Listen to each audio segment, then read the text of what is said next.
আজ নাফিজের বিবাহ। প্রতিটা বিয়ের মতো করে এই বিয়েটাও একটু একটু করে সম্পন্ন হয়ে গেল। বাসায় বউ নিয়ে আসলে তাকে বরণ করা হলো। সর্বশেষে রাতে যখন নাফিজের বন্ধুরা নাফিজকে বাসর ঘরে ধাক্কা দিয়ে ঢুকিয়ে দিল, তখন নাফিজ রুমে চলে গেলেন।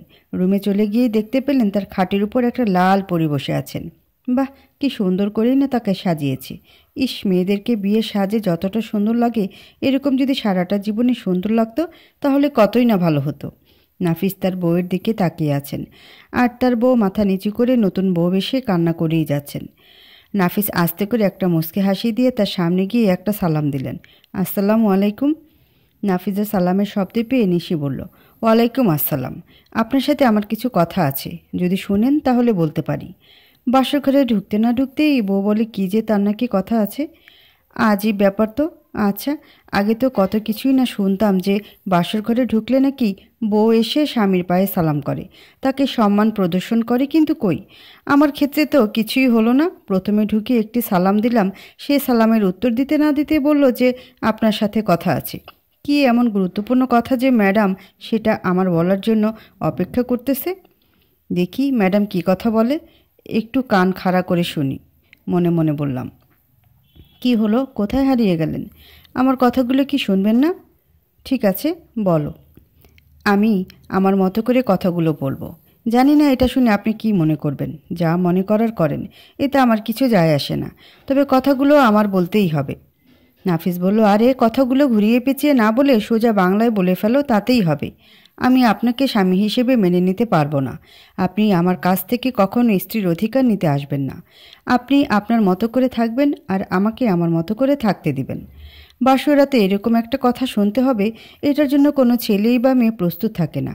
নাফিজের কানে এসব কথা শোনার সাথে সাথে মনে হচ্ছে যেন মেঘাচ্ছন্ন আকাশটা ভেঙে চুরে টুকরো টুকরো হয়ে তার মাথার উপর পড়েছে। মাথাটা শুধু ঘুরপাক খাচ্ছে।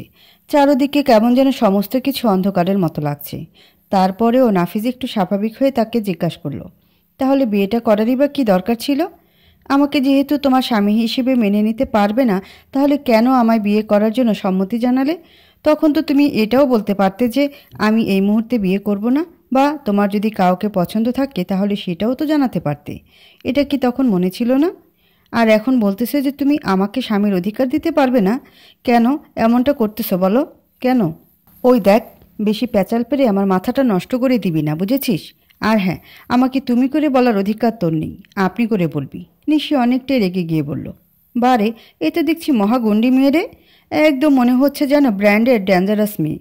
বাসরাতে এসেই তার স্বামীকে তুই তোকারি করে বলতে লাগলো। যাই হোক, তেমন গালি তো আর দেয়নি, একটু তুই করেই না বলেছে। এতে আমার রাগ করার কি আছে? আমার মায়াবতী যেটা বলে খুশি থাকে সেটাই না হয় বলুক, এতে আমার কোনো প্রবলেম নেই। বিশেষ করে ওর সাথে যে ভাবেই হোক না কেন, একটু ফ্রেন্ড হতে হবে আগে, তারপর যেটা হবার সেটাই হবে। মনে মনে বললাম, কী রে, কী ভাবতেছিস? নিশি আমাকে জিজ্ঞেস করলো। কিছু না। আচ্ছা, আপনি আমাকে তুই তোকারি করে বলতেছেন কেন? বারে, তাহলে কি বলবো শুনি? তোকে কি তাহলে তুমি, ওগো, হ্যাগো এসব বলে ডাকতে হবে নাকি? এসব আহ্লাদি ডাক আমি ডাকতে পারবো না। এসব ছোট লোকের বাচ্চাগুলোকে যে কোত্থেকে যে আসে বুঝি না। আর আমার বাবাই বা যে কেন এরকম একটা ফকিরের সাথে বিয়ে দিল কিছুই বুঝতেছি না। কি, আমাকে ছোট লোকের বাচ্চা বলল? আর আমি ফকিরের বাচ্চা? আমার বাড়িতে এসে আমাকেই বলে ছোট লোকের বাচ্চা? কত বড় সাহস মেয়েটার! মনে হচ্ছে যে কান বরাবর একটা কষে থাপ্পড় মেরে পাবনা পাঠায় দিই। শালার মাথাটাই জ্বালিয়ে খাচ্ছে। মাত্র 30 মিনিটের ভিতরে তুফান শুরু হয়েছে আমাদের ভিতরে। আমার প্রচণ্ড রাগ হচ্ছে। না, আমার রাগ করে থাকলে হবে না। নিজেকে একটু কষ্ট করে হলেও কন্ট্রোল করে রাখতে হবে, তা না হলে সামনে অনেক বিপদ। আর আমার নিজের মায়াবতীর উপর রাগ করে থাকলে চলবে না। সে হয়তো বাচ্চা মেয়ে, তাই একটু রেগেই যাচ্ছে। আমি তো তাকে চিনি সেই পিচ্চিকাল থেকেই। হয়তো সে আমাকে চেনে না, তাই এরকম ব্যবহার করতেছে। সমস্যা নেই, যখন একটু বড় হবে তখন সব ঠিক হয়ে যাবে। মনে মনে বললাম। কী রে, চুপ হয়ে গেলি কেন? কিছু ভাবতেছিস নাকি? নিশি আমাকে বলে উঠল, না, কিছু ভাবার নেই আমার। আপনার কিছু বলার থাকলে বলুন। টং টং টং হঠাৎ কলিং বেলটা বেজে উঠল। নাফিস গিয়ে দরজা খুলে দিলে দেখলেন যে ওর মা খাবারের প্লেট নিয়ে দরজার পাশে দাঁড়িয়ে আছে। নাফিস মায়ের হাতে খাবারের প্লেট দেখে বলল, মা, তুমি কেন খাবার আনতে গেলে? আমাদেরকে ডাকলেই তো পারতে। হ্যাঁ মা, তাই তো, আমাদের ডাকলেই তো হতো। আপনি কেন কষ্ট করে খাবার আনতে গেলেন? নাফিস বলল, বারে, ভাবের চেতে ভঙ্গি বেশি, মনে মনে বলল। মা বলল, ধুর বোকামি, তুমি হলা এ বাড়ির নতুন বউ। এখন তুমি যদি ওখানে বসে সবার সাথে খাবার খাও তাহলে কেমন দেখা যায় বলো? তাই তোমাদের জন্য 1 প্লেটও করে খাবার আনলাম। এখানে বসে বসে তোমরা খাও। আর হ্যাঁ, জানো মা, স্বামী স্ত্রী 1 প্লেটে খেলে মহব্বত বৃদ্ধি পায়। তাই তোমরা একই প্লেটে খাবার চেষ্টা করবা। মায়ের মুখে এসব কথা শুনে ওরা দুজনেই একটু লজ্জা পেল। তারপর নাফিজের মা সেখান থেকে চলে আসতে গেলে নিশি তাকে বলল, মা, আমাকে কি একটু আপনাদের বাসাটা ঘুরিয়ে দেখাবেন? মা বলল, আরে এমন করে বলতেছে কেন? এটা তো তোমারই বাসা, তাই না? তাহলে সমস্ত বাসাটা ঘুরে ঘুরে দেখলে সমস্যা কি? এই নাফিস, যা তো বৌমাকে নিয়ে সমস্ত বাসাটা একটু ঘুরে ঘুরে দেখা। নাফিস বলল, ঠিক আছে। নিশি বলল, না মা, আপনি একটু ঘুরে ঘুরে দেখান না। ওনার সাথে গেলে আমার কেমন যেন লজ্জা লজ্জা লাগে। লজ্জাবতীর মতো করে বলল। মা বলল, ধুর বোকা, লজ্জার কি আছে? আচ্ছা ঠিক আছে, চলো তাহলে আমার সাথে। নিশি বলল, ঠিক আছে মা, চলো। তারপর নিশি নাফিসকে একটা ভেঙচি মেরে চলে গেল ওর মায়ের সাথে বাসাটা ঘুরে ঘুরে দেখার জন্য। আল্লাহ গো, তুমি আমার কপালে এই কিরকম গুক্কুসাপ বেঁধে দিলে। আজকে বাসরাতে এসে আমাকে কত কিছু বলে লাঞ্ছনা করলো। এটাই কি ছিল আমার প্রাপ্য? আমি কি এই দিনটা দেখার জন্য এতদিন যাবত অপেক্ষা করেছিলাম? আল্লাহ গো, আমাকে তুমি ধৈর্য দাও। আমি যেন আমার মায়াবতীর ভালোবাসাকে জয় করতে পারি। তুমি আমাকে সেই হিম্মত দাও। নাফিজের মা তার পুত্রবধূকে বাসাটা ঘুরে ঘুরে দেখাতে লাগলেন। কোথায় কে থাকে সেটাও দেখিয়ে দিলেন। তারপর নিশি একটা রুমের সামনে এসে আটকে উঠলেন, কারণ একটা রুমের সামনে লাল নীল বাতি জ্বালানো, আর তার দরজার পাশে সুন্দর করে 2 পাশে 2টো গোলাপ ফুলের ছবি টানানো রয়েছে। আর দরজার উপরে, কাচের উপরে আরবিতে লেখা রয়েছে, হাজা বাইতু নাফিজিনিল খুসো। এই আরবি লেখাটার অর্থ নিশি বুঝতে পারেনি বিধায় তার শাশুড়িকে জিজ্ঞেস করলো, মা, এই ঘরটা কার? আর উপরে আরবিতে কি লেখা ওটা? আমি জানতাম এই প্রশ্নটা তুই করবি। আচ্ছা তাহলে শোন, এটা হলো নাফিজের বিশেষ ঘর। এটার ভিতরে কি কি আছে সেটা আদৌ এই বাসার কেউ জানে না। নাফিজ এই রুমটায় কখন কাউকে প্রবেশ করতে দিত না। ও সব সময় এটায় বসে বসে পড়ালেখা করে। দেখতাম স্কুল কলেজ ভার্সিটি থেকে এসেই ও এই রুমটাতে বসে বসে সময় কাটাতো। আর কেউ যদি রুমে আসতে দিত তাহলে ও তাকে বলতো যে এটা নাকি ওর মায়াবতীর জন্য।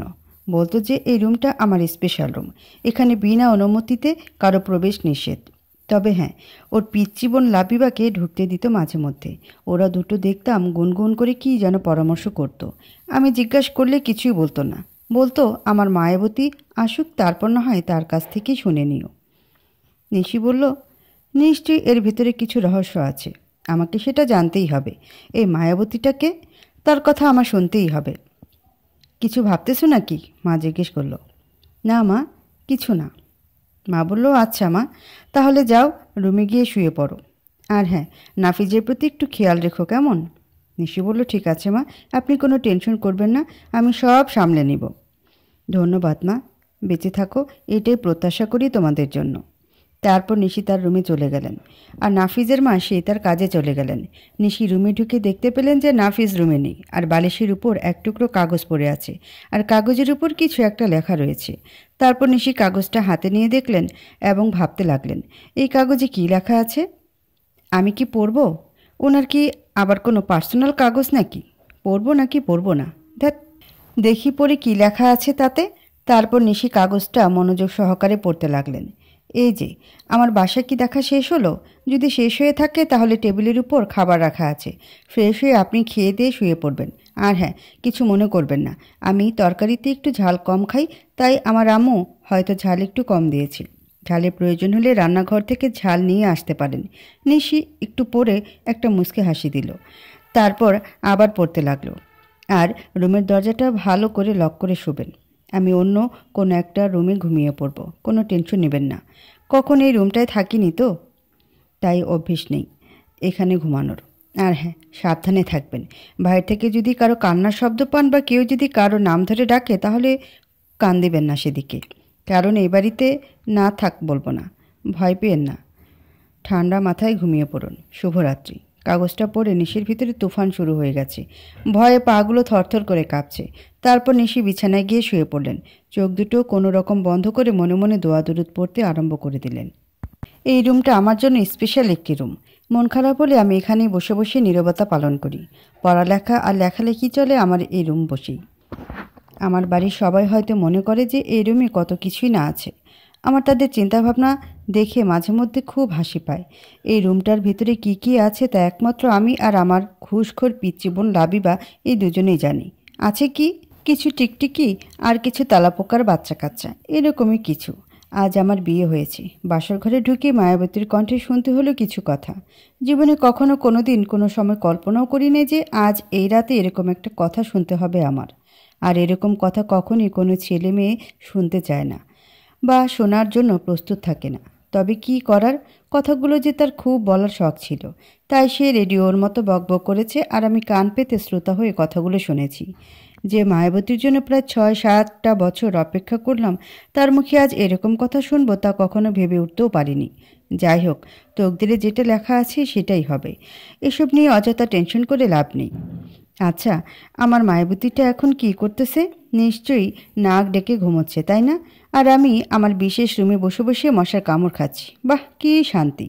আসলে একটা কথা কি জানেন, আমি না ওই ঘরটাতে ঘুমাতে পারি না। কেমন যেন মনের ভিতরে একটা শূন্যতা কাজ করে। যতই লোকজন থাকুক না কেন, তারপরেও ওই রুমটাতে আমার মোটেও ভালো লাগে না। কি বুঝে যে ওরা ওটাকে বাসর ঘর সাজালো বুঝলাম না। আমি আমার পুরাতন ঘরকে রেখে কোথাও থাকতে পারি না। ভেবেছিলাম কাগজের টুকরায় একটু ভয়ের কথা লিখে মায়াবতীটাকে দিলে সে পড়ে হয়তো একটু ভয় পেয়ে আমাকে রুমে শুতে বলবে। কিন্তু না, সেদিকে তার কোনো ভ্রুক্ষেপই নেই। আচ্ছা, মায়াবতী কি সে কাগজটা পড়েছে, নাকি মায়াবতী কাগজটা পড়েনি? যদি পড়ে তাহলে তো একটু হলেও ভয় পেত। না, এ মেয়ে মনে হয় ভয় পাওয়ার লোক না। যত বড় ডেঞ্জারাস মেয়ে, সে আবার ভয় পায় নাকি? রাত হয়েছে অনেক। সারাটা রাত ভাবনা আর টেনশন করতে করতেই তো শেষ হয়ে গেল। ফজরের আজানের সময় হয়ে গিয়েছে, তাই বিছানা থেকে উঠে বাইরে চলে গেলাম অজু ইন্তেজা করতে। অজু করে আসার কিছুক্ষণ পরে মুয়াজ্জিনের সুললিত কণ্ঠে ভেসে আসছে আজানের ধ্বনি। তারপর ফজরের ২ রাকাত সুন্নত আদায় করে আমার অ্যালার্ম ঘড়িকে মানে আম্মিকে ডাকতে লাগলাম। আমার ডাক শুনে আম্মু একটু চমকে উঠলেন, কারণ প্রতিটা দিনই আম্মু আমাকে ডাকে, আর আজ আমি উল্টো আম্মুকে ডাকলাম। তাই হয়তো আম্মু একটু আশ্চর্য হয়ে গেছে আমার ডাক শুনে। তারপর আম্মু বিছানা থেকে উঠে রুমের বাইরে এসে আমাকে বলতে লাগলো যে, কী রে বাবা, আজ এত আগে উঠলি যে? আগে ঘুম ভেঙেছে তো তাই উঠেছি। বোমা উঠেছে? জানি না। তুমি যাও তো, তাকে ডেকে আসো। কেন, তুই ডাকলে সমস্যা কী? আমার লজ্জা লাগে ডাকতে, তুমি যাও ডেকে আসো। ধুর বোকা, নিজের বউকে ডাকবি, এতে লজ্জার কী আছে? আমার মনে হয় কি জানিস, আমার মনে হয় তুই রাতে একটুও ঘুমাসনি, তাই না? সারা রাত তোর এই বিশেষ ঘরে বসেছিলি কি, ঠিক বলছি না? আমি মায়েদেরকে এমবিবিএস ডাক্তার বলি কি শুধু শুধু? তারা কেমনে যেন সব বুঝে ফেলে। এই মা, যাও তো, খালি পেঁচাল পারো। আমার নামাজের সময় হয়ে যাচ্ছে, আমি গেলাম, তুমি নিশিকে ডেকে দাও। ঠিক আছে, যাচ্ছি। তারপর নাফিস মসজিদে নামাজ পড়তে চলে গেলেন। নামাজ পড়ে বাসায় এসে রুমে ঢুকে দেখতে পেলেন যে নাফিজের বউ নিশি সে আয়নার সামনে দাঁড়িয়ে দাঁড়িয়ে মাথা আঁচড়াচ্ছেন। নাফিস পেছন থেকে তার মায়াবতীকে অপলক দৃষ্টিতে দেখতে লাগলেন।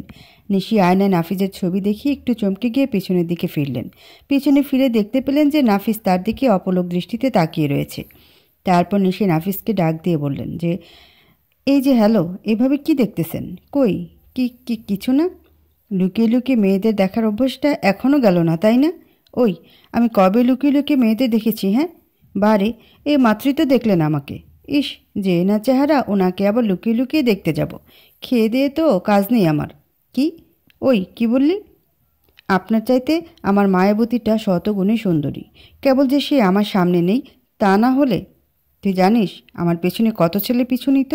আমি কাউরে পাত্তাই দিতাম না। সস্তা জিনিসের ক্রেতা এমনিতেই বেশি থাকে। ওই, কি বললি? আমি সস্তা জিনিস? তবে রে, তোরে যে এখন কি করতে মন চাচ্ছে না, মনে হয় তোকে খুন করে ফেলি। এই কাজ ভুলেও করবেন না। আপনি আমাকে মারলে পরে আমার মায়াবতীটা বিধবা হয়ে যেতে পারে, তাই যথাসম্ভব খুন না করার চেষ্টা করবেন। না, মাথাটাই দিল গরম করে। এমনিতেই সারাটা রাত ভয়ে ভয়ে ঘুমোতে পারিনি। একা একটা রুমে কখনো থাকিনি, আজই প্রথম রুমে থাকলাম একা একা। ভয়ে রাতের ঘুমটা হারাম করে দিয়েছে, আর এখন সকাল সকালে মাথাটা গরম করে দিচ্ছে, মনে মনে বলল নিশি। এই যে মায়াবতী, ঘুম পড়লেন নাকি? ওই, আমাকে মায়াবতী বললি কেন? আমি তোর কোন জন্মের মায়াবতী? হ্যাঁ, আমার বিএফ শুধু আমায় মায়াবতী বলবে, তিনি ব্যতীত আর কেউ বলতে পারবেন না। ও, তাই নাকি? জি হ্যাঁ। তো আপনাদের রিলেশন কত বছরের? জানি না। হাহা করে হেসে দিল নাফিস। তাহলে কি প্রেম করেন যে? কত বছরের রিলেশন তাও জানেন না? আজও প্রেম? ওই চুপ, এ বিষয়ে পরে কথা হবে। এখন বলেন সারা রাত কোথায় ছিলেন? কেন, আম্মু কিছু বলেনি? কই না তো, কিছুই তো বলেনি। আম্মুকে গিয়ে জিজ্ঞেস করুন, আমি বলতে পারবো না। থাক থাক, বলতে হবে না। ধন্যবাদ। টং টং কলিং বেলের শব্দ পেয়ে নাফিস গিয়ে দরজা খুলে দিলেন। দরজা খুলে দেখতে পেলেন যে নাফিসের পিচ্চি বোন লাবিবা ওদের জন্য নাস্তা নিয়ে আসছে। তারপর নাফিসকে ওর বোন বলল যে, এই মফিস, এই নে ধর তোদের নাস্তা, ভাবি ভাইয়াকে নিয়ে নাস্তা করিও। ঠিক আছে আপু, তুমিও আসো, একত্রে নাস্তা করি। এই লেবু, তোরা নাস্তা কর, আমি একটু বাইরে বের হচ্ছি। ওই আমারে লেবু বললি কেন? আমারে মফিস বললি কেন? তাই তোরেও লেবু বলছি। হি হি করে হেসে দিল নিশি। দেখ, আমারে চাতেলে কিন্তু আমি ভাবিকে সব বলে দিব যে বিয়ের আগে কয়টা প্রেম করছিস। এসব বলে লাভ নেই, আমার বউটা সব জানে আমি প্রেম করেছি। এখন আমি আম্মুকে গিয়ে বলি যে তুই প্রেম করিস, তোরে বিয়ে দিয়ে দিতে হবে? দেখো ভাবি, তোমার জামাইটা কত মিথ্যা বলতে পারে। বিশ্বাস করো, আমি কোনো প্রেমই করিনি। আর সে বলে কি যে আমি নাকি প্রেম করি। সমস্যা নেই, আমরাই তো, ভয় পেও না। তোরা থাক, আমি যাইগা। এ কথা বলে নাফিস চলে গেল। তারপর নাফিস একটু বাইরে চলে গেলেন বন্ধুদের সাথে আড্ডা দিতে। খুব সুন্দর করে আড্ডা মেরে তারপর বাসায় আসলেন। বাসায় এসে দুপুরে খাবার খেয়ে বিকেলের দিকে চলে গেলেন শ্বশুরবাড়ি। সেখানে যাওয়ার পর অনেক সুন্দর করে তাকে আপ্যায়ন করা হলো। সবার সাথে অনেক কুশল বিনিময় করে নিলেন। যখন রাতে ঘুমাতে যাবে তখন নাফিস পড়ে গেল মহাবিপদে। কারণ এখন তো ওদের দুজনকে একই রুমে থাকতে হবে, আর নিশিত তাকে বিছানায় শুইতেই দিবে না হয়তো। তারপরে নাফিস দ্রুত খেয়ে বিছানায় গিয়ে শুয়ে পড়লেন। কিছুক্ষণ পরে নিশি রুমে এসে দেখতে পেলেন যে নাফিস বিছানার উপর শুয়ে আছে। তারপর নিশি খুব রেগে গিয়ে নাফিসের গালে জোরে একটা চড় বসিয়ে দিলেন। নাফিসের শরীরটা খুব ক্লান্ত ছিল, তাই সে বিছানায় শোয়া মাত্রই ঘুমিয়ে পড়েছিলেন। নিশির প্রথম চরে কোনো সারা শব্দ পেলেন না। তারপর যখন আবার আরেকটা চর বসিয়ে দিল তখন নাফিসের ঘুম ভেঙে যায়। চোখটা হালকা হালকা খুলে দেখতে পেলেন যে নিশি ওর পাশে বসে ওর বকাঝকা করতেছে। তারপর নাফিস বিছানা থেকে উঠে বসলেন এবং নিশিকে বললেন যে, হাতে কি খুব ব্যথা পেয়েছেন? আমাকে কষ্ট করে চর মারতে গেলেন কেন? আমাকে একটু ডাকলেই তো পারতেন। হাতে ব্যথা পেলে ফ্রিজ থেকে বরফ এনে লাগিয়ে দিন, ব্যথা ঠিক হয়ে যাবে। ওই ফকিন্নির বাচ্চা, চুপ কর, বেশি কথা বলিস কেন? এই বিছানায় কি কখন শুয়েছিস? আর আজ কি মনে করে তুই এটাতে শুয়েছিস বল? তোর এত বড় সাহস হলো কি করে? এটা তোর বাসা না, বুঝলি? এটা আমার বাসা। এখানে যা মনে চায় তাই করতে পারবি না। বিছানা থেকে নাম, আর এনে ধর একটা চট, এ ফ্লোরে শুয়ে থাকবি।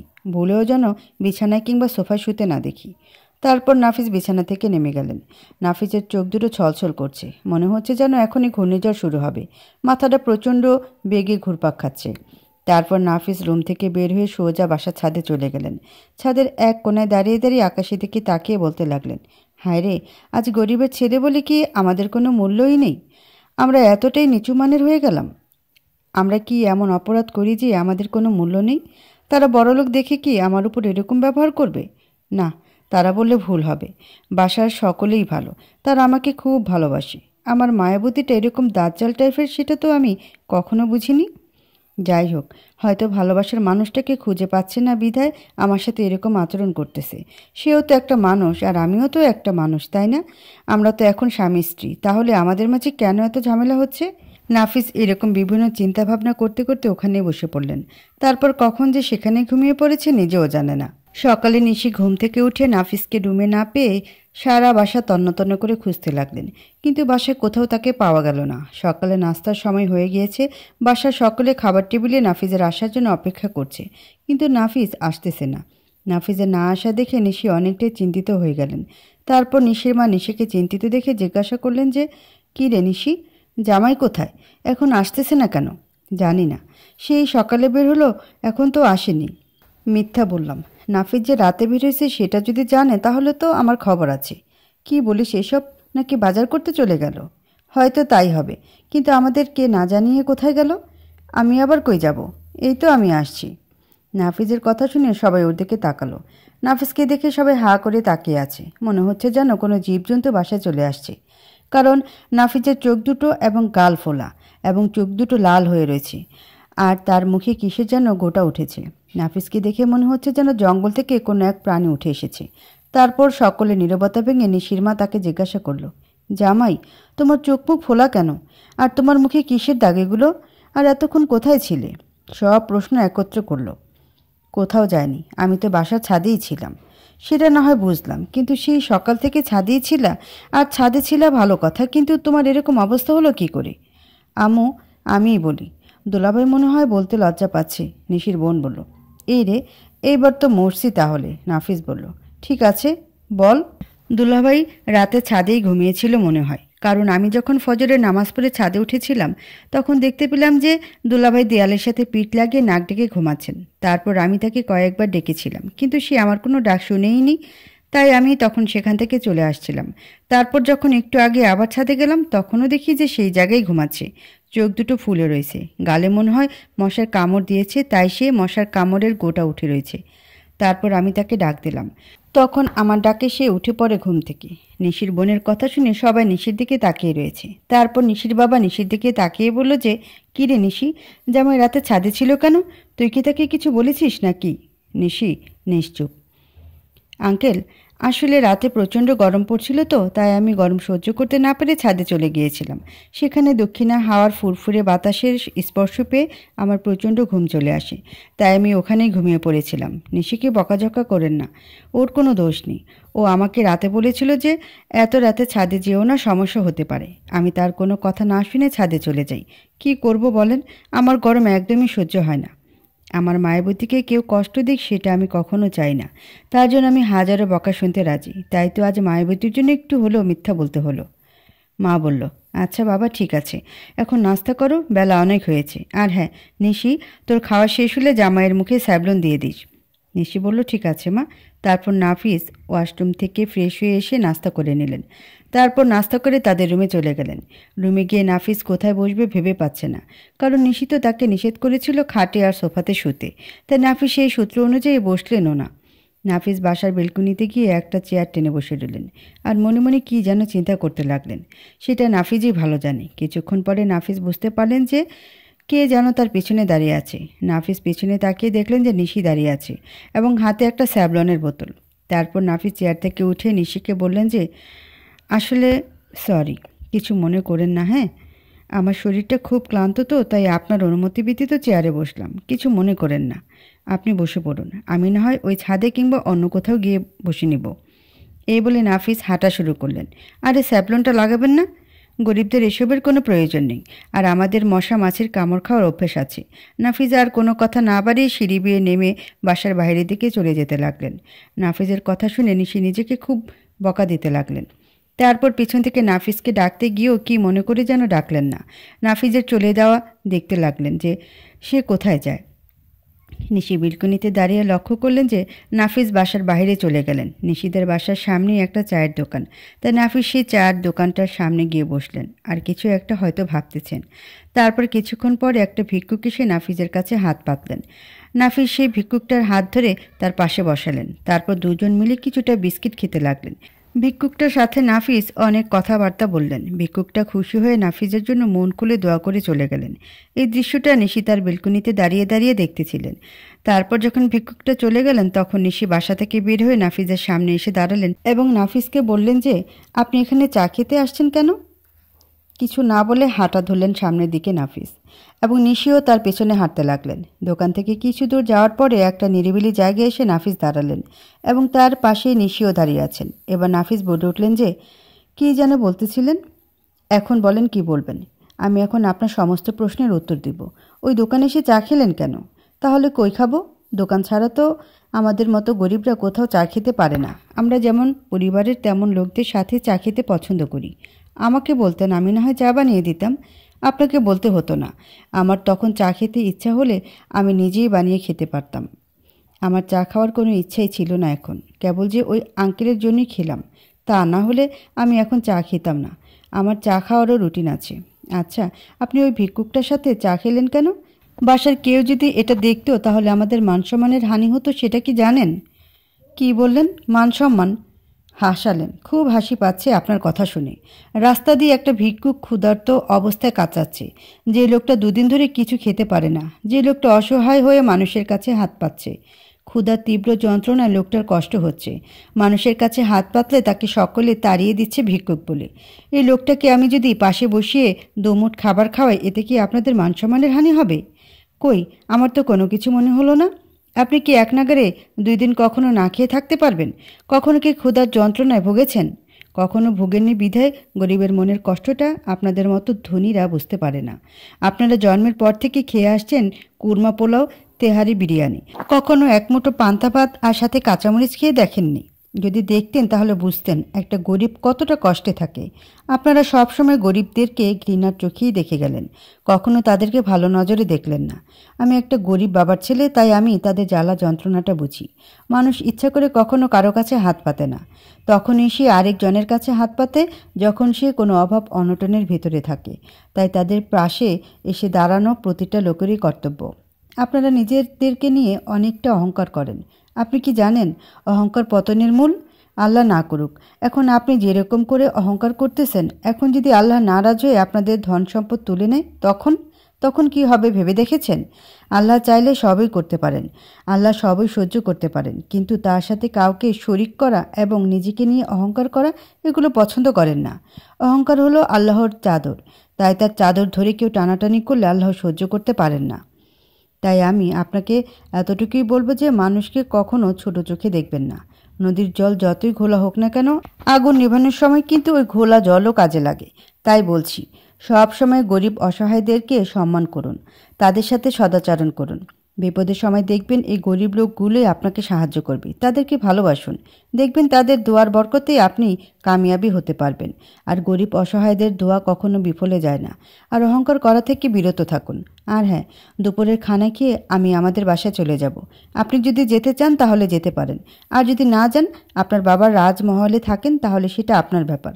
আমাদের মতো গরিবের স্থান এই বাড়িতে ঠাঁই পায় না। তাই নিজ বাড়িতে গিয়ে আরামের সাথে দুমুঠো ডাল ভাত খেলেই হবে। মনে কষ্ট দিলে ক্ষমা করে দিবেন, আর ভুলভাল কিছু বলে সেটাও ক্ষমা করে দিবেন। কারণ বাংলায় একটা প্রবাদ আছে, গরম ভাতে বিলাই বেজার, উচিত কথায় মাউই বেজার। কথা যা বলার বলে দিছি। এখন মায়ু বেজার হলে কিছুই করার নেই। আমি লোকটা এরকমই, কখনো অন্যায়কে প্রশ্রয় দিই না। আমার বাবাও যদি কোনো উল্টাপাল্টা কথা বলে তাহলে তাকেও আমি ছাড় দিই না। বাঁচতে হলে সিংহের মতো বাঁচবো, বিড়ালের মতো চুপ করে বসে থাকবো না। এতে করে কোনো মাউই যদি বেজার হয় তাতে আমার কিছু করার নেই। হক কথা এমনিতেই তিতা। এই বলে নাফিস সেখান থেকে নিশিকে কিছু বলতে না দিয়ে সোজা বাসায় চলে আসলেন। নিশি কী যেন বলতে চেয়েছিল, কিন্তু সেটা বলতে পারলেন না। নিশি কোনো কথা না বলতে পেরে মনে মনে হয়তো কী যেন ভেবে বাসায় চলে আসলেন। তারপর দুপুরের খাবার খেয়ে নাফিজ আর নিশি নাফিজের বাসায় যাওয়ার জন্য রওনা হলেন। তারপর গাড়িতে ওঠার কিছুক্ষণ পরে গাড়িটা স্টার্ট হলে সে তার আপন গতিতে চলতে লাগলেন। সন্ধ্যা 6:45-এর দিকে নাফিজরা ওদের বাসায় এসে পৌঁছায়। তারপর নাফিজ দ্রুত মাগরিবের নামাজ পড়ে একটু বিশ্রাম নিতে গেলেন ওর রুমে। কিছুক্ষণ পরে নাফিজের মা এসে নাফিজকে ডাকতে লাগলেন। তারপর নাফিজ দরজা খুলে বাইরে আসলে নাফিজের মা নাফিজকে জিজ্ঞাসা করলেন যে, কী রে বাবা, তোর কি শরীর খারাপ নাকি? বাসায় এসে কারোর সাথে তেমন একটা কথা বললি না যে? না মা, কিছু হয়নি, অনেকটা পথ জার্নি করে আসছি তো, তাই একটু শরীরটা টায়ার্ড লাগছে। তাহলে কি 1 গ্লাস লেবুর শরবত বানিয়ে দিব? ঠিক আছে দাও, আমি বারান্দায় বসা আছি। তারপর নাফিজের মা নাফিজের জন্য লেবুর শরবত বানাতে চলে গেলেন। আর নাফিজ বারান্দায় গিয়ে একটা চেয়ারে বসে পকেট থেকে ফোনটা বের করে গ্যালারিটা ঘাঁটতে লাগলেন। হঠাৎ করে দেখতে পেলেন যে নাফিজের বন্ধু রাকিব ফোন করেছে। তাই নাফিজ ফোনটা রিসিভ করলেন এবং ভদ্র ছেলের মতো সালাম দিলেন। আসসালামু আলাইকুম। ওয়ালাইকুম আসসালাম। কেমন আছিস রে হারামি? আমারে তো ভুলেই গেলি। শালা, তুই ভুলে গেছিস আর এখন বলতেছিস যে আমি ভুলে গেছি? নতুন বউ পেয়ে আমাদের সবাইকে ভুলে গেলি। না রে দোস্ত, তোদেরকে কি করে ভুলি? আচ্ছা দোস্ত, ভাবি কেমন আদর করলো ওই কদিন? নাফিস কথার মাঝে লক্ষ্য করলেন যে কে যেন ওর পিছনে এসে দাঁড়ালো। নাফিস চোখটা একটু অ্যাঙ্গেল করে দেখলেন যে নিশি ওর পিছনে দাঁড়িয়ে আছে। তারপর নাফিস একটা মুচকি হাসি দিয়ে নিশিকে খ্যাপানোর জন্য ওর বন্ধুকে বললেন, কি বললি আদর? আদরের কথা শুনলেই হাসি পায়। বিয়েটা না করলেই ভালো হতো, সারা জীবন মায়ের আঁচলের তলে বসে বসে থাকতাম, এতেই আনন্দ লাগতো। বিয়ে করে এখন পড়ে গেলাম মহা বিপদে। তবে একটা কথা কি দোস্ত জানিস, আমার বউটা না খুবই ভালো, তার ফ্যামিলির সবাই ভালো। কিন্তুটা কি? দ্রুত বল। কিন্তুটা হলো আমার বউটা কিপটুস, আমাকে একটুও ভালোবাসে না, সব সময় শুধু বকাঝকার উপরেই রাখি। তাই আমি একটা ডিসিশন নিয়েছি, কি জানিস? না বললে কেমনে জানবো? আমি ডিসিশন নিয়েছি হলো যে আমি মঙ্গল গ্রহে চলে যাব। সেখানে গিয়ে আমার মায়াবতীটার সাথে সংসার করব, আর সেখানে পেতনিদের সাথে প্রেম করব। কি, পেতনিদের সাথে প্রেম করবে? তোর প্রেম ছুটাচ্ছি, দাঁড়া, মনে মনে বলল নিশি। তাই নাকি?